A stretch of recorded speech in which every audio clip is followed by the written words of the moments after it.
Dylan North. He's on the west coast of Scotland at North Ayrshire Council, and he's a data specialist that has discovered spatial relatively recently, actually. As a result, he's engaged in a number of automation, BI and data science projects at the local authority. And I've been really excited to see what non-spatial data challenges Dylan and colleagues have been tackling with FME as well. And it's one of these that are about to be treated to. Smoothing and automating the employee journey is our next topic for today. So over to you, Dylan. So hi there, I hope everyone can hear me okay. So it's going to be quite a short presentation and I'll try not to keep you too long. I'm working off of 2 monitors, so I hope you can see the right one. You should all be seeing a page on automating our employee journey. So this project was really about using FME to try and automate specific aspects of the employee journey. The journey that employees are going through the organisation, from the start date to the end date and everything sort of in between. In terms of how we've used FME to do this, we are fairly new to it. This time last year we were attending the World Tour as prospective customers, taking on the contract shortly after to provide us with the workbench tools and with a server as well.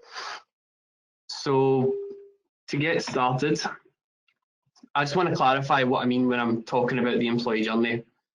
So each person will come through the organisation with a start and an end, and there's many things that happen in the middle. The official definition that I could find online is as stated there on the slides. There's lots of reasons that the journey can vary for people. There's career progression, there's personal development, family circumstances change, service redesigns, and there are issues outside of our control that lead to changes in our structure and changes in our staff. So there's various services that are required when these changes take place, and there's various actions that need to be carried out by managers. There's the obvious tasks that everyone thinks about, you know, around the contract, ensuring that's all valid and up to date. But there's also the sort of actions that aren't really considered, you know, around the potentially recovering of equipment and re-imaging, the moving of the phone contracts, the disabling of the licenses, updating of phone books and directories.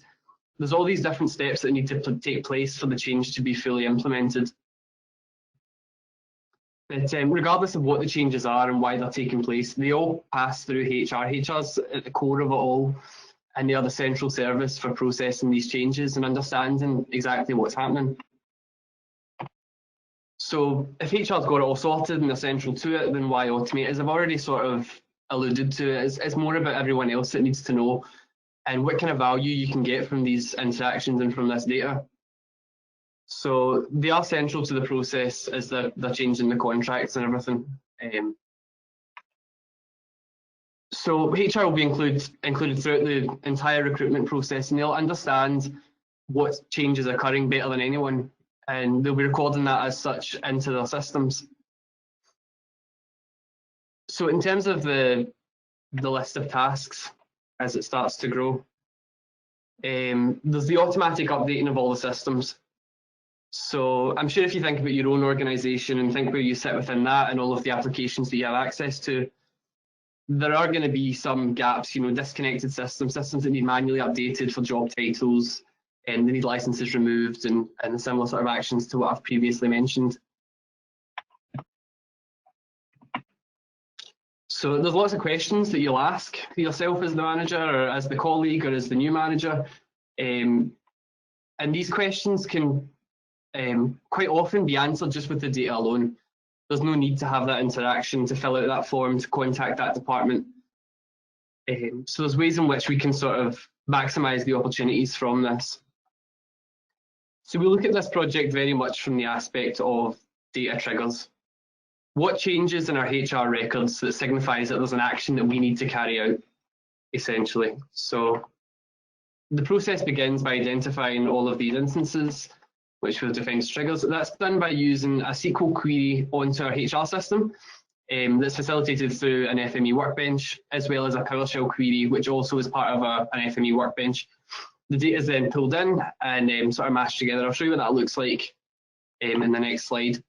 So what we're looking for is new starts. So when someone's joining the organisation and potentially require IT equipment, so there's the provisioning of all the accounts and all of the IT resources, as well as cards and all of that sort of stuff.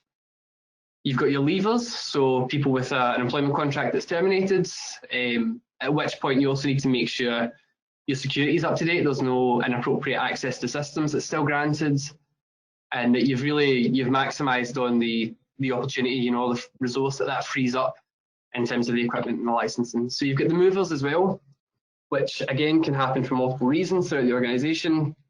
And these are people that move specifically from one post into another. Again, there's specific actions, whether it's a promotion and they have access to more data and more folders and more responsibility. Also training as well, if there's new training for the role, as well as updating all of our records and making sure that everything marries up. And then there's the general changes. So the stuff that happens necessarily around an employee. So office locations change, the department itself might become renamed as part of a restructure, the manager might change, your job title might change from an abbreviation, and the expiry on your Windows credentials is tied to your contract end date, which may not exist for you depending on the type of contract you've got. So practically speaking, that's what this looks like. So we start with a creator, which executes an Active Directory, a PowerShell query on our Active Directory. And then we've got a SQL query, which executes on our HR records. They're then joined up, and what I'm looking for is the commonality between both. So we have over 8,000 employees, but only about 3,000 are using IT resources. And those are the people that we really want to focus on for this part of the process, because these are the people that we can update systems and carry out actions. So we then take a bigger cut of our Active Directory, and what we're looking at is specific fields for which we have corresponding values in our HR data set. And then the whole part of the workbench at the top there is just, it's cleaning it up and it's making sure that everything matches and everything looks as close as possible to that HR record. You'll see as well up at the top right-hand corner, I've got a feature writer. And what I'm doing there is I'm maximising on the opportunity. So what I'm seeing is that there's a gap between people that should have Active Directory accounts but don't seem to be matched to our HR system. So we don't know specifically who these 112 people relate to in terms of the HR record, which makes it slightly more difficult to manage, and you have to manage it in a much more traditional way. You can't then use automations if you're leaving out 112 staff members. So we are currently ongoing a cleanup, which is a continual exercise, and you may find that this 112 number is primarily made up of contractors, which are dealt with in separate ways. But I've capitalised on the opportunity. I've put on a feature writer and an emailer. So every time this runs, if there's a new discrepancy identified or if something's been introduced that we don't necessarily want into the data set, then we can actively manage that. It's not something that I have to go and check or do monthly or biannual reports on. It's just something that's part and parcel of the process and how we manage our Active Directory. So again, just replicating at the bottom there with the HR data. I'm supplementing it a little bit with office locations, which isn't stored there, and then custom search titles, which I'll kind of touch on later, is something that we use with Office 365. And then the final step in that first initial workbench is just to get the data out and get it exported. So what we end up with at the end of this process is a document which outlines all of the changes that have taken place, ranging from the 1 to 4s mentioned previously, as well as all of the new and old data points. So we'll have the old job title and the new job title. It just is a tracked record for us to see where these interactions have taken place and how they've been processed down the line. If there's ever any queries or anything we need to check on. So in terms of the processes themselves, we can divide this into two real sort of areas. There's the processes that we're going to focus on, and then there's the systems. So the automatic maintenance of them, so the auto provisioning that I've mentioned as well. So specifically on processes, we've got the enrolment into training. We've got the welcome email outlining all of the dates and all of the sort of manual actions that will still need to be taken, giving advice, as well as just a welcome. And this just enhances the sort of transparency within the process and makes sure everyone's aware of what's going on. We can also tag on sort of batch emails to our system admins for accounts that need created outside of this process. So with the movers, there's the group access permissions for previous roles are automatically removed. And that's just really a way of securing our information and securing our data so that it is always appropriate. One thing that you tend to find in organisations is that permission sets accumulate as people move throughout the organisation. Because when they move into the new post, they request the access, but they don't necessarily request the removal of the previous access. So by doing this, we're ensuring that there's always a check in place and that it's always at the most appropriate level. And then again, you've got the re-enrolment into training. For leavers, you've got the exit interview, which just ensures consistency. Everyone receives it regardless of the reason for termination. They all receive it at roughly the same time and can complete it in a convenient way. And that's built into the process, so there's no manual checking of that. So the managers are then emailed a checklist of all the relevant data to support the leaver, so the date that they leave, any equipment that needs to be retrieved, and then again we'll get that batch file to the system admins to remove any accounts that we can't automatically update. And from a process perspective, what we're trying to achieve here and what we're trying to do is capitalise on those data triggers and remove the amount of paperwork that managers need to complete, and remove all of these processes that need to take place in order for any of these actions to be fully implemented. So in terms of the systems, I believe this is a workbench, if I remember right. Yes, so this is the workbench that we use to update our Salesforce system. So we're reading that data back in from the previous workbench, so that's how it'll eventually be sort of linked together. At the minute they are sitting independently, but the end goal is to have this as one sort of central FME branch that spins off all of these processes and updates. So for Salesforce, what I'm doing is I've got the, starting from the top, we've got the change detector here, which is looking at the previous record held against what's held in the HR system to see if there are any updates. Down here, we're looking at where there's discrepancies, so where a person is no longer a valid employee but does have an account, in which case we're going to want to disable them. And then at the bottom, we've got the sort of auto provisioning step there, which is looking at if a person appears on the HR system and appears in our Active Directory, then that's a clear indication that they require a Salesforce account, because that's how they'll interact with our services in multiple ways. So that just ensures that that is streamlined. There's no request that needs to be made. And then what I've done with FME here is I've kind of hidden a little cheat sheet in the middle there for bulk updates. And what I'm doing is I'm capitalising on the infrastructure already being there. So if ever I do get a request for changing everyone's record for a specific reason, whether it's pointing to a new field for single sign-on or updating corporate level information, I can just tag that onto this process quite quickly and then not have to worry about it, because then everyone will appear as discrepant and the new change will be implemented just as part of the day-to-day run.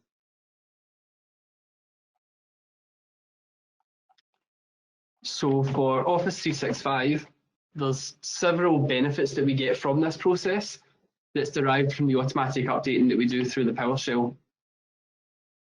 So we're able to enrich the information that we hold on staff. And what I mean by that is, I've got a few points here. So the search titles that I mentioned earlier. So every colleague automatically has a search title on their contact cards with the format full name, job title and department. So no matter who you're communicating with or why, it's always very transparent and you're able to easily navigate and find the colleague that you're looking for.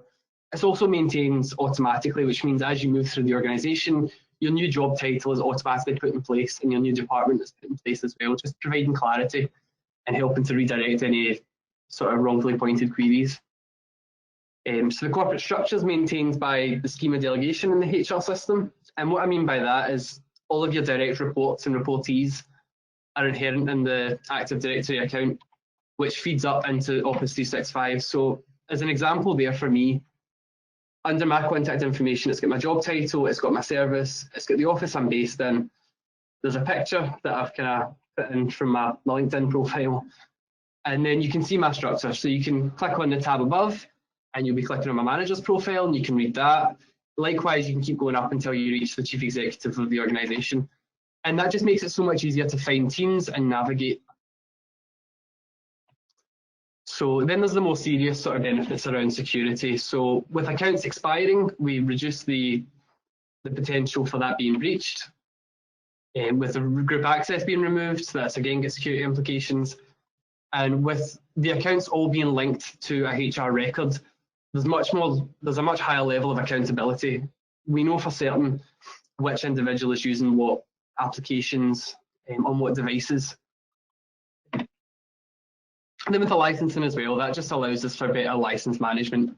It allows us to run with a smaller bank of spare licenses because we're much more aware of how it's going to change in the future, and it's kept up to date kind of automatically. So you don't have that gap, you don't have that lag where a person's left the organisation but we haven't yet been contacted and we haven't yet freed up that license. The benefits for Salesforce are much similar around licensing. It's particularly more important with the licensing for Salesforce because it does power specific parts of the platform.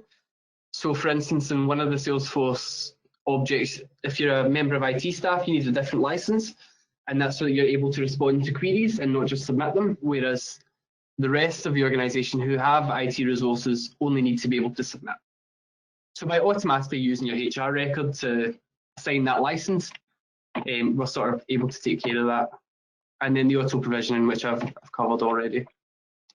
So the reason why we're all here is FME, and I just want to explain a little bit as to why we've put this process onto FME rather than the previous method that we had, which was custom scripting in R and Python normally. So service needs are changing at a very fast pace, and that's something that we really need to focus on. So it's really important with this pace that we're able to build our integrations really quickly, and also in a way that doesn't embed us deeply within an application. You know, previously if we're writing programs in ASP.NET or something like that, they can be quite difficult to unhook down the line if we decide to go in another direction or if better technology becomes available to us. So we've gone for a kind of loose coupling infrastructure, which is where our applications are integrated and we're able to capitalize and maximize on the data as much as possible, but without that being a barrier to any future change, and without that adding additional cost if we ever look to detach that application in the future. With the visual interface as well, it also makes it much easier to share the workload among staff members because everything can be easily documented. We can go in. We tend to be in these workbenches quite a bit with changes anyway, so we are quite familiar with how they operate. And then finally, the ability to execute independent scripts makes it much more versatile. Those applications that we already have PowerShell scripts on or SQL queries on, and the fact that we can just plug them in, it makes it so much easier in terms of development time. Also means that we can rely on a lot of different skill sets from a lot of different teams within IT. And we can also connect into a wide range of applications with that, including SQL, PowerShell, Excel, Outlook, and Salesforce, as I've mentioned throughout this presentation. So thanks for listening. If there's any questions, feel free to post them and I'll do my best to answer them for you. Thank you. Thanks ever so much, Dylan. You've got some really great comments in the chat. The last one is that your process is totally bodacious. I mean, one of the questions actually mirrors that along those lines, because it basically it says that we didn't see a map or any geometry anywhere. So how did you discover FME as a tool to do this HR task? Did you look at any other software? So with in terms of GIS, we are the GIS and analytics team. So we have a dual role and a dual sort of remit. And one focuses very much on the GIS infrastructure that we have, and the other focuses on providing analytics and providing better access to data. We had the FME tool specifically for our sort of spatial integrations for Ayrshire and for our mobile working platform. That was the initial reason that we purchased that. But working in the data analytics role, we became aware quite quickly of opportunities in the data and also potentials for risk within the data where there was a mismatch between systems. So we knew the capabilities of FME from that environment, and we knew what needed to be achieved with the data from the other environment. And we kind of just put those two together and started working. And the spatial elements of FME are all just sort of disregarded throughout it because we don't have that need. But if there was a specific spatial element to the record, then we would be able to use more of the functionality. Okay, brilliant. Yeah, we've had a few comments. You know, you're clearly showing slick, flexible processing. We've got a question that's just come in.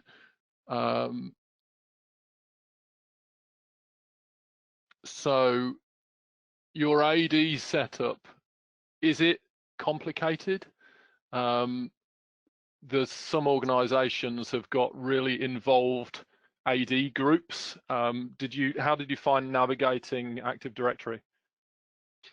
So Active Directory is something that I'm fairly new to. In studying IT, I came across it and understood it as a technology, but not to the kind of extent I would need for this project. Which is one of the really useful things about able to plug in scripts, is that we already have a team that know more about this than me. We have a team with a better skill set in that, that are able to provide clarity. So by allowing them the freedom to operate within PowerShell, we're able to bring them into the project and have them directly contribute to the sort of output. So our Active Directory is complicated from what I understand, and like many organisations, it served us for a long time.